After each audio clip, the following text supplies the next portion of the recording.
Hey guys, welcome back, it's Ripe again. In today's video, my neighbor claims that he owns the property I inherited from my dear grandpa. He had the audacity to build an illegal house and pool on our property without permission. Here is what happened. Let's dive right into the story. My grandparents lived in a fairly rural area that did not have a lot of people. Their neighbor, I think, used to be a farmer or something, but decided to sell off some of his land. My grandparents bought it from him and built a nice little house for themselves. I was very young and it seemed odd to me that they would move from the city where they always lived into a more empty kind of area. As I got older, I learned it was because my grandma was sick and they wanted the time she had left to be relaxing and close to nature because that is what she really loved. I'd go and visit all the time, especially after grandma passed away and grandpa was out there all by himself. It did not take me long to figure out that their neighbor had something off about him. I could not put my finger on it, but he just seemed like the grumpy guy that didn't want anybody around him. I did not know until much later that he actually didn't want to sell some of his land, but he was forced to. His farm basically went under and he desperately needed the money, so he sold some of his land off. I can understand being upset about that, but at the same time, it felt like he was blaming my grandpa for no reason. Ever since grandma passed away, he would make comments about how my grandpa should just go back to the city now that she was gone. He was content with living where he was and told him multiple times that he was not making any plans to move anytime soon. Unfortunately, a few years later my grandpa also passed away and it was rough for the entire family. He was always the life of the party and the guy who would make every bad thing seem okay. I loved my grandpa so much and it hurt to get the phone call that he passed away in his sleep. Some of the family think he might have been sick but choosing to not have treatment due to his age. Others think that his heart was just broken after grandma died. The whole family went to the funeral, which took place out where he lived. That was when I got my first taste of the neighbor actually being a heartless piece of work. He came to see what all the people were gathering about and we explained to him that my grandpa passed away. He made a comment about at least now he didn't have to have a neighbor anymore, no respect or anything for the fact that somebody had just died.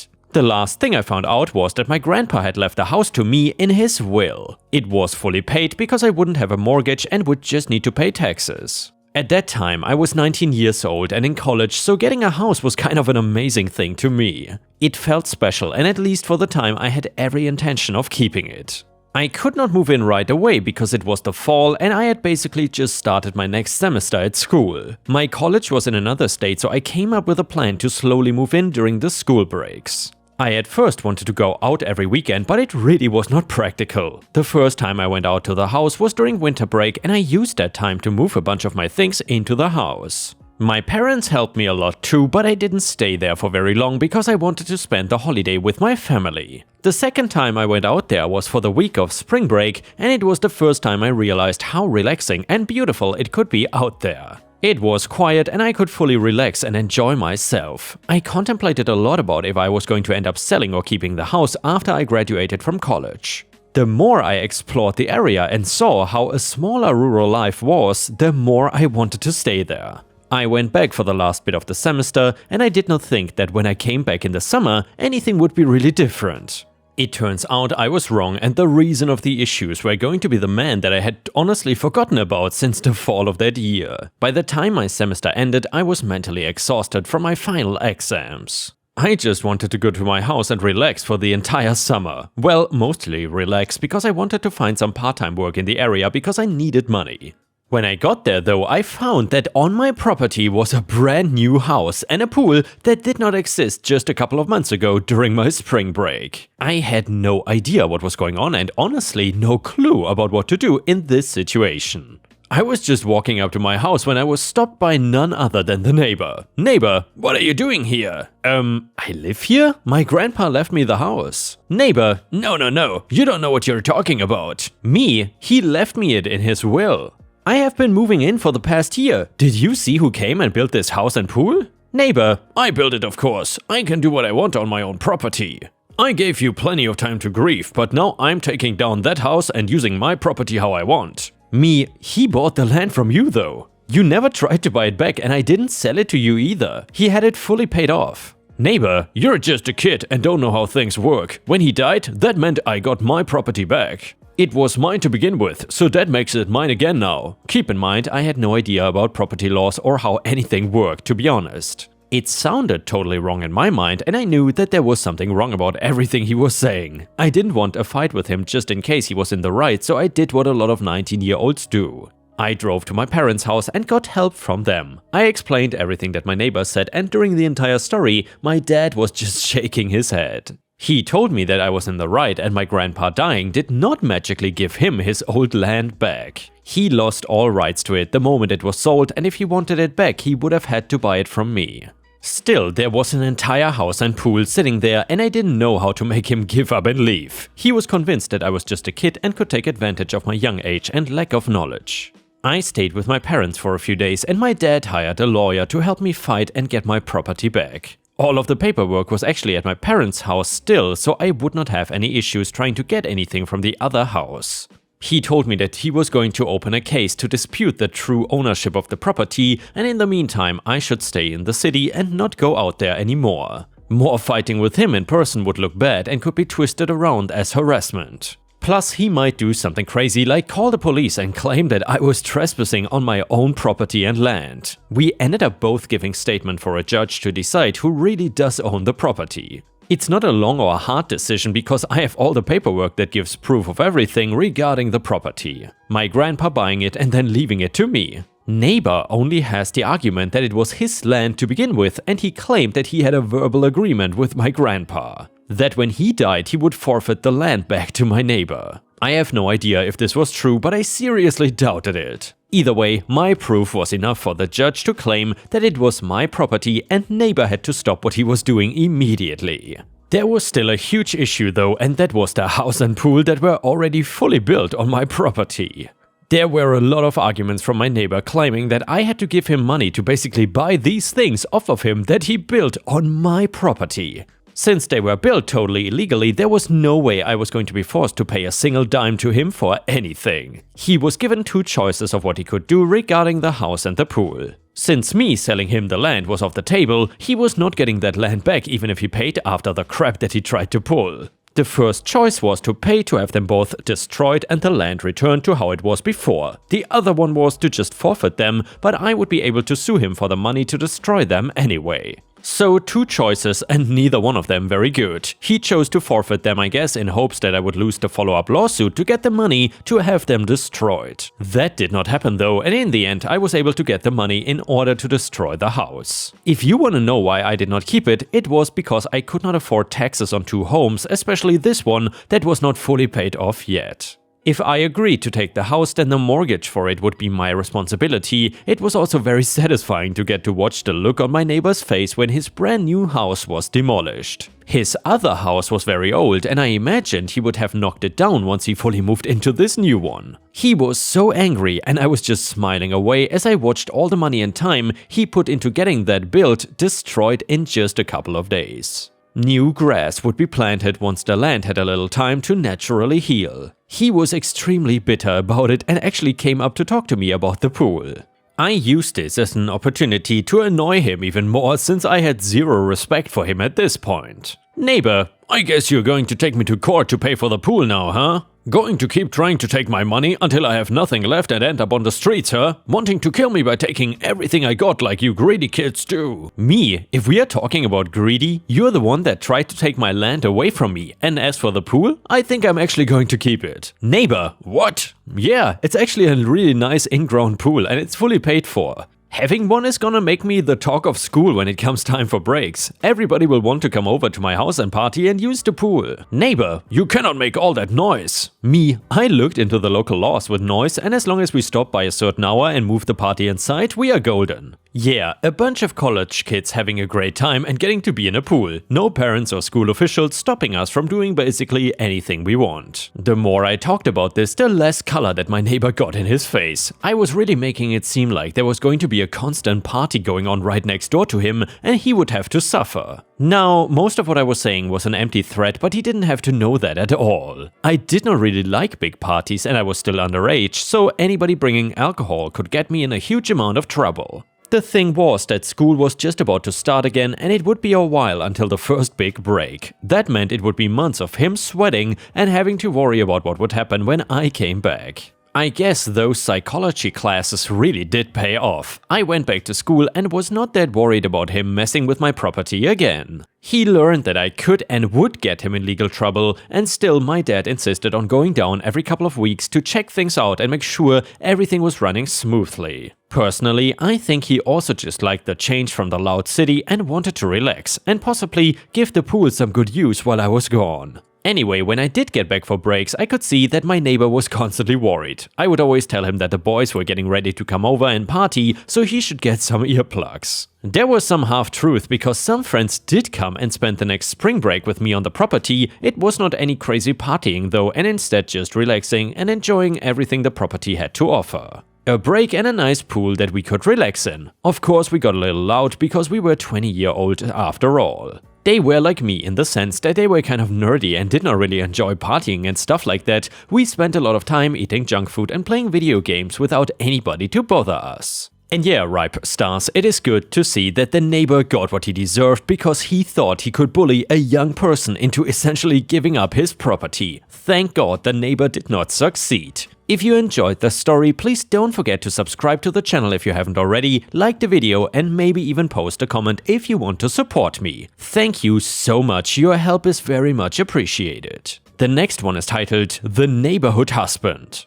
I have a weird situation. It's become very clear that my husband is the only man on our street. The rest of the houses are entirely women. There's a few single mother houses, 2 houses of all female roommates, 1 single woman and even a lesbian couple. I normally would not care or even take note of this, but since March it's like we are getting constant calls and texts. The number we gave when we moved in 2 years ago, just renewed last January, was my number. I am flooded with requests for basic handyman stuff like changing light bulbs, car problems and dealing with toilets. He has helped people around the neighborhood before because he's a nice guy and we are from a culture that assumes that men need to help out women if they can, even if they are not related. But with me being furloughed, he's the only one working and is less interested in extra stuff, but the tasks do only take about 5 to 20 minutes on average. Which I know because my husband makes me go with him because they make him uncomfortable. Even more gross than that is that these women are obsessed with him on a personal level. They openly flirt with him and literally offer themselves up if he's ever tired of me or wants something different. I've even gotten pictures of boobs from neighbors. While I love my husband and I'm attracted to him, he's not like a male model or anything, so I really don't understand why these women are fawning over him like this. One of the single moms has even asked him to come over and discipline one of her children, which is an absolute nope.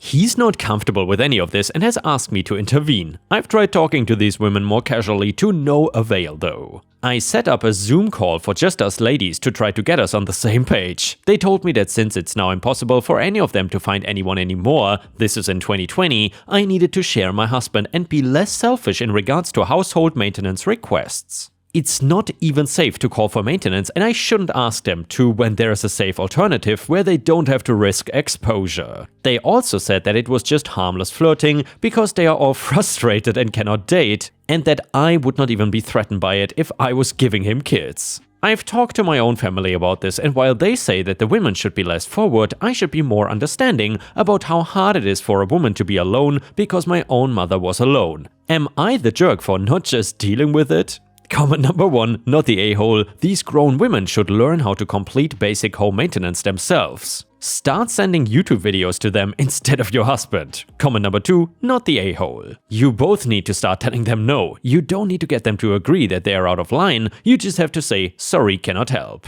Or if you don't feel comfortable doing that, could you show up to help yourself? None of the things they need help with require a cucumber to do. I mean, Ripe Stars, obviously, unless these people need to lay a pipe or something, then maybe OP's husband could be very helpful. No, but seriously, I think the Reddit comments in this case were way too nice. I don't think that any neighbor should be flirting with OP's husband like this, and I would definitely call out the neighbors on this, because not only are they entitled, but they definitely crossed the line here. No matter if you're lonely or whatever, you are not entitled to flirting with another person's husband or wife. Let me know what you think about this story in the comments because I'm very curious what you have to say about these entitled housewives. This one is titled Revenge on My Awful Business Partner. A little over 10 years ago, when I was a young carpenter, I met a guy who I will call Chad. Because screw Chad. Chad was a new hire by the company I was working for and became my helper. We got along famously, even though he was 10 years older than me, but he did not mind working under a 23-year-old carpenter as an apprentice. Chad and I had worked together for 6 months when he brought up the idea of starting a business together. He figured between the two of us, we could easily run a crew and build houses. After talking it over with my pregnant girlfriend, which is now my wife, we decided that it would be better for me to be an employee but still a 50% partner for tax reasons and insurance purposes. Chad said that was fine with him. So we started laying out who was to take care of certain aspects of the business. Chad was to be the guy to find work, as I look, and still do, way younger than I am, and it does not instill a lot of confidence in the client to think that their framer is 16. Chad was also to take care of payroll, insurance, and any other financial factions. My duties were simple. It was just staff and run the crew and keep on budget, something that came easy to me. I was to be paid an hourly wage as well as 50% of profit after all business expenses. I never took my profit draw as I rolled it back into growing the company. Things were great for about 6 months, the crew was working well together, we had a few houses under our belts and a contract for a 10,000 square foot custom house with multiple outbuildings. Things were great, so Chad has never built a foundation and we usually hired a crew to put the foundation in for us, as like I said, Chad has never built one and I personally hate concrete work. We could not get our normal foundation crew in, so I stepped up and said, F it, I'll do it myself. The company we were building for is one of the best custom home builders around, and doing a good job on this house could mean that we would not have to pound the pavement looking for work, work would be given to us. Perfect arrangement. Until it wasn't. Chad started spending money like it was going out of style. He sold his 2500 Chevy pickup and bought a new Jeep Wrangler. He had the Jeep for about a month before he sunk it in water while 4x4ing, and it caught on fire mysteriously a few days after. He received the insurance payout and bought a brand new Dodge 2500 Power Wagon, which he, in short order, sunk in water within a few weeks again. I never noticed the red flags, as Chad and I rarely spoke face to face. He was the business side and I was the get stuff done side. I finished the foundation and picked up the check from the builder. The builder said that we overbilled him by 25%, but he was happy with the work we, aka I, done, but not to overbill again, as he doesn't like overpaying, as there may not be any money left at the end of the build. I apologized and asked him to cancel the check and issue one for the work actually completed. He agreed to and said, I am so happy to have honest people working for me. I usually don't pick up the checks, nor did I ever really look at the books, as it was not in the scope of my responsibilities. This prompted me to log onto our corporate account and see that we are so far in the red that we could not afford to buy a red pen, let alone cover payroll. I showed up at Chad's house and tore a strip off of him. He then apologized and promised to top up the account with his personal profit draw money. I go into work on Monday to find the locks on our tool bin had been changed, my name removed from all accounts, and a letter taped to the tool bin stating I was dismissed from my duties for an undisclosed reason. I was furious. I was not aware that as a business partner I could be fired.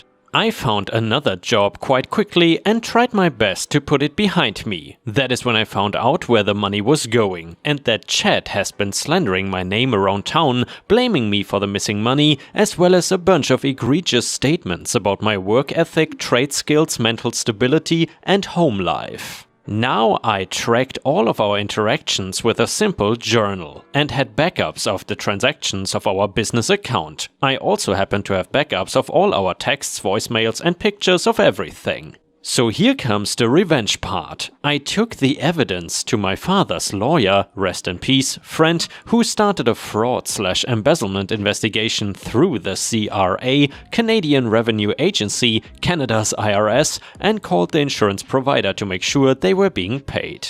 They had never received anything. I called the builder whom we were building for and explained what was happening. He told me that Chad had essentially stolen around 30k for payment of work not completed and had broken into their office and stolen another 15k replacement value of equipment and tools. I did what anyone would do. I called the police. The police said they could not help me and said it was a civil case, and the builder said he was not going to sue as Chad had no money and it was not worth the headache. So I called his auto insurance company, sent them all the pictures of his sunk vehicles, text about them, and a short video he sent of him lighting the Jeep on fire. So the insurance company filed charges against Chad and won. Chad is on the hook now for around 130k. I have spent the last 9.5 years telling anyone who will listen about Chad, and I have him essentially blackballed from the carpentry industry around here because it is not slander if it is true. I have also looked up his criminal history as it is public domain every 3 months or so and make a point of showing up at his court proceedings or offering myself as a character reference for the Crown, aka prosecution. So I have gone out of my way to remind Chad that he cannot F me over without repercussions.